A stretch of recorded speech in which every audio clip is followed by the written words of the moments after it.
আপনারা জানেন গত এক সপ্তাহ হয় নাই আমাদের আহলে হাদিসের একজন উজ্জ্বল নক্ষত্র মারা গেছে।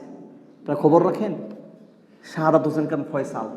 আরে এরকম মৃত্যু হলেও ভালো, এরকম মরণ তো আলহামদুলিল্লাহ, এরকম মরণও দরকার। ফেসবুকে সারা 3-4 দিন তো শুধু তার পোস্ট, সবাই ব্যথিত দুঃখিত। 33 বছরের একটা যুবক, টকবকে যুবক, চরম মেধাবী, এত মেধা, তার 120 বস্তা শুধু কিতাব আছে, বড় বড় বস্তা, 120 বস্তা। 33 বছরের যুবক আমাদের এখানে আলোচনা করতে এসেছিল। ওই যে বংশাল থেকে তাবলিগ আসে না, এসেছিল না একদিন, এক রাত্রি ছিল এখানে, 2 দিন রাত্রি ছিল। লাস্টের দিন রাত্রেবেলা একটা যুবক আলোচনা করেছিল, তাদের মনে আছে কিনা? সে প্রতিযোগিতায় সেকেন্ড হয় নাই কখনো। যাত্রাবাড়িতে যখন আমরা পড়তাম, আমরা হেফজখানায় পড়ার কারণে, তিনি কিতাবখানায় পড়েছেন, হেফজ করেন নাই, তো তিনি সিনিয়র ছিলেন, আমাদের 4-5 বছরের সিনিয়র।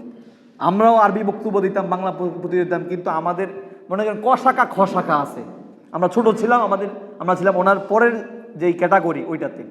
তা আমরাও বক্তব্য দিতাম, উনিও বক্তব্য দিতে আসতেন, দেখতাম বক্তব্য পুরস্কার পেতেন। তখন অতটা ভালো পরিচয় ছিল না। যাই হোক, যে কথা বলতেছিলাম, ওনার জ্ঞান, ওনার গরিমা, ওনার ব্যবহার, ওনার আমল এবং ওনার লিখনী, ওনার গবেষণা চরম পর্যায়ে। সম্ভাবনাময় এক তরুণ, যার পতন ঘটেছে মৃত্যুর মাধ্যমে, চলে গেল। সবাই আফসুস আর আফসুস, যাকে নিয়ে এখন বড় বড় আলেমরা বাংলাদেশের, ওনার প্রশংসা ওনাদের মুখ থেকে বের হচ্ছে।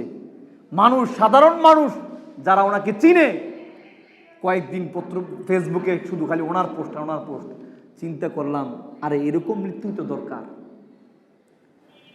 ওই যে মানুষ বলে না, মরিলে হাসিবে তুমি, কাঁদিবে ভুবন, এমন জীবন করিও গঠন, মরিলে হাসিবে তুমি, কাঁদিবে ভুবন। এই যে ওনার যে একটা সুনাম, একটা সুখ্যাতি, এটা কেন?